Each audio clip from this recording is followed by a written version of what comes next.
Fala investidor, fala investidora, como que vocês estão? Espero que estejam todos muito bem. E nesse vídeo eu vou trazer aqui para vocês o resultado da Via Varejo desse terceiro trimestre do ano de 2022. Vamos pro vídeo.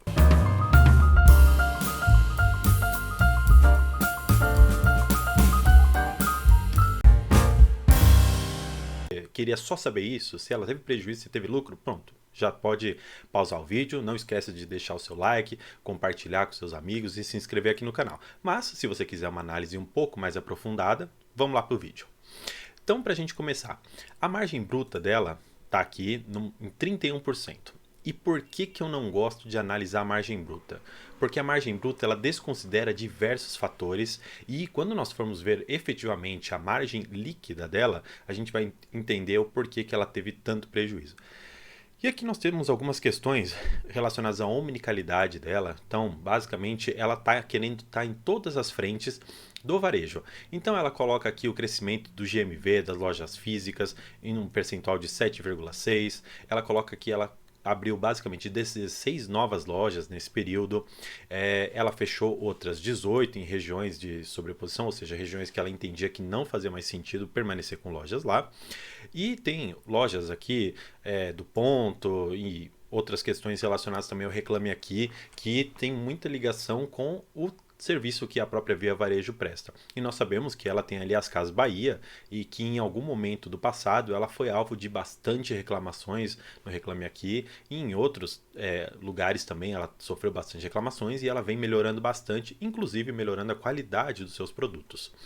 Indo um pouco aqui da rentabilidade, que é o que nos interessa bastante, eles novamente colocam aqui a margem bruta operacional de 31%, que se manteve estável em relação ao ano passado.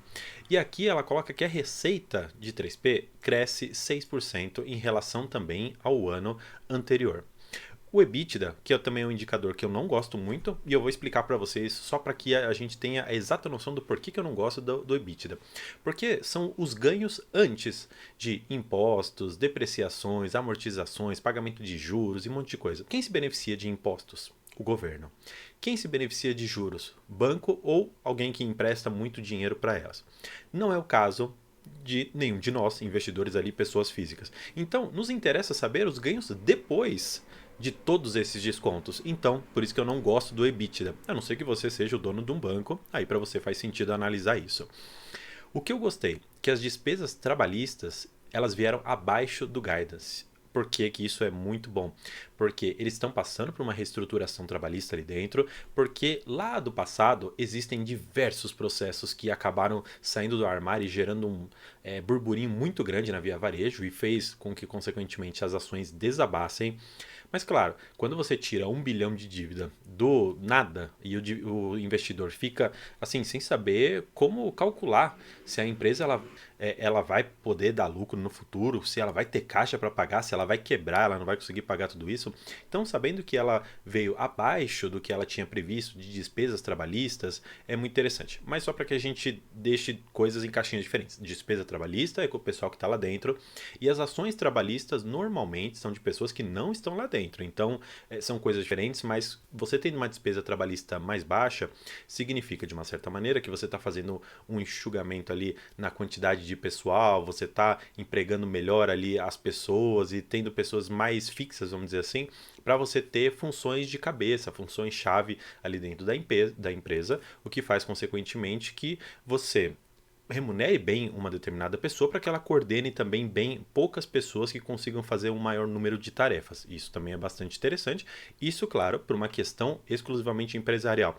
Eu não vou entrar aqui também no mérito se o valor que é pago ali é justo, se o trabalho é extremamente puxado. Eu tenho absoluta certeza de que a justiça do trabalho é o meio certo para qualquer discussão nesse sentido. Aqui nós temos algumas soluções financeiras, mas eu vou passar um pouquinho aqui para vocês para o que basicamente nos interessa. Toda vez que tiver aqui entre parênteses, significa que é um prejuízo. Isso é basicamente uma fórmula do Excel que eles usam assim e também é uma forma de você analisar na contabilidade. Algumas vezes o balanço ele vem com menos na frente ou muitas vezes vem com esses parênteses significando que é um prejuízo. Então nós tivemos aqui nesse trimestre um prejuízo de 135 milhões. Aí Se você pega o EBITDA ajustado, novamente, que é aquele indicador que eu não gosto, você tem aqui 475 milhões. Mas tá bom, como que esse dinheiro todo ele se transformou no prejuízo? E aí a gente precisa enxergar e nós vamos ver ainda um pouco da DRE dele para a gente ter essa noção.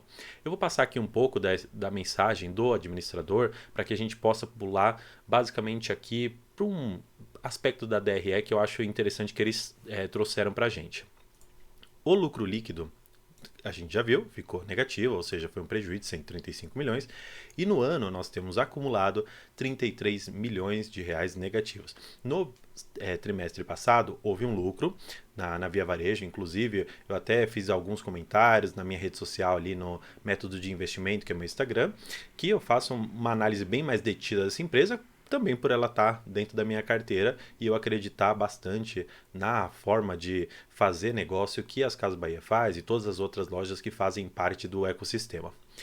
Olhando aqui o lucro comparável, não muda basicamente muita coisa, porque nós não tivemos incentivos, não tivemos outras coisas aqui nessa linha que pudessem alterar substancialmente o resultado. Passando um pouco, eles trazem aqui o resultado operacional e o resultado contábil, também é uma questão que não nos interessa tanto discutir um ou outro, mas de qualquer maneira a gente pode ver que houve aqui prejuízo.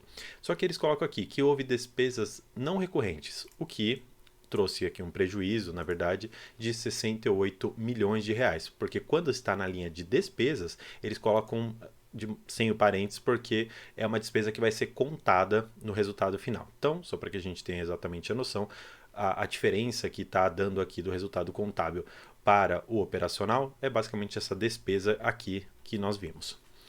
O que muito também me interessa, por conta do que eu já tinha comentado no início, que saíram ali do armário diversos processos trabalhistas, foram as demandas trabalhistas que tiveram uma redução de 11% ano a ano.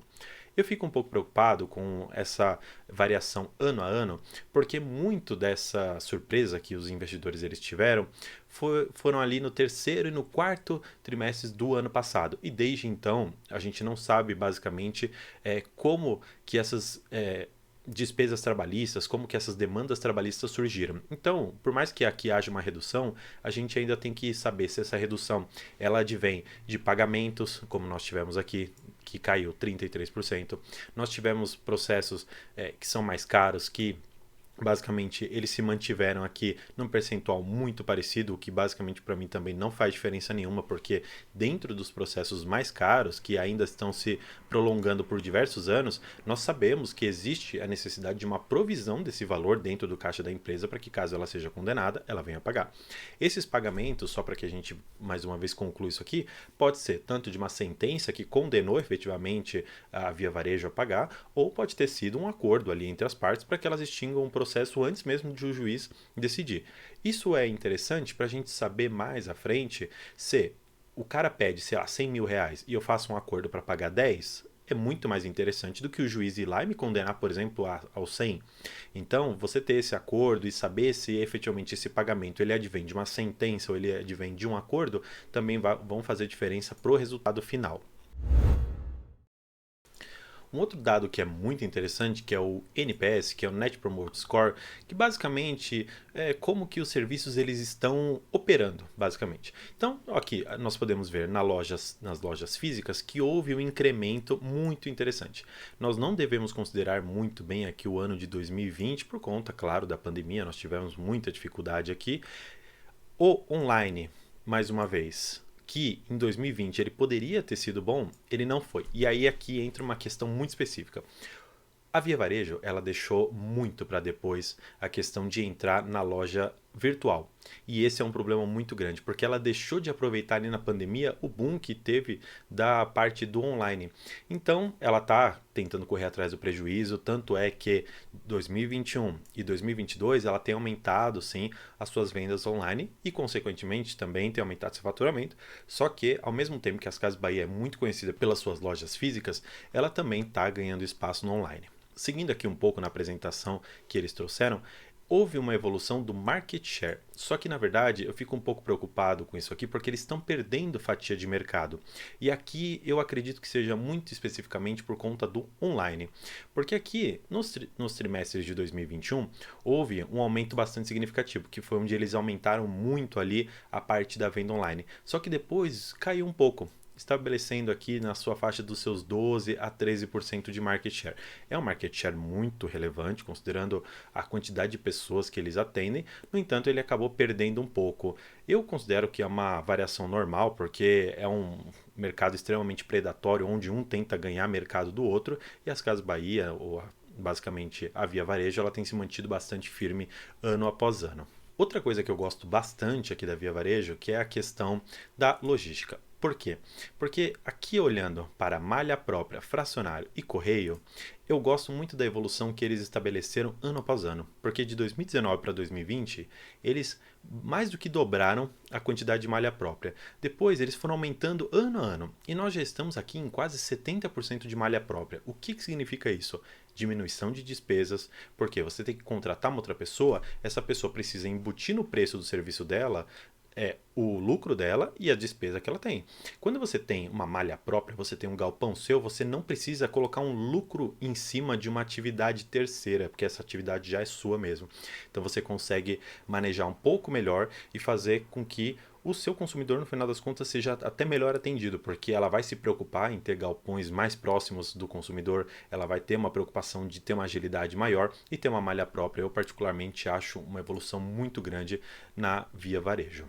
Aqui olhando para algumas questões de solução financeira, que aqui a gente entra mais na parte do Banqui, nós tivemos alguma evolução, basicamente 16% de trimestre a trimestre, questão de clientes ativos em milhares, tudo isso tem aumentado bastante, que é aquele cartão que você faz ali nas Casas Bahia ou em alguma outra loja ali da rede deles. Por fim, eu queria trazer com vocês aqui um cronograma de amortização de dívida. Basicamente, a Via trouxe aqui pra gente que ela está devendo 4 bilhões de reais como dívidas principais e ela coloca aqui a liquidez que ela tem.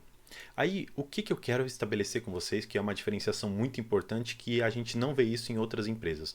Normalmente, quando a gente vê empresas com dívidas, elas falam, olha, nós temos tanto de caixa e esse daqui é o prazo para a gente amortizar essa dívida. Só que aqui, a gente pode ver, basicamente, que ela tem 1 bilhão e 200 milhões em caixa. Outros 1 bilhão e meio, eles vão vir do cartão. E o cartão, de vez em quando, não é um recebimento certo. E segundo, não é um recebimento que ele vai vir num único momento. O que eu quero dizer? Você vai lá nas Casas Bahia, compra ali um móvel e parcela em 12, 24 vezes. Você vai receber por vários meses um determinado valor e pode ser que a pessoa acabe não pagando. Então, isso ainda tem até uma questão de PDD, que é dar provisão para devedores duvidosos, que o próprio Banqui faz, que ele precisa reservar um dinheiro lá, mas o Banqui ainda está rodando, a meu ver, de uma forma bastante saudável. E o que eu acho importante aqui. Nós temos uma renovação de parceria com o Bradesco.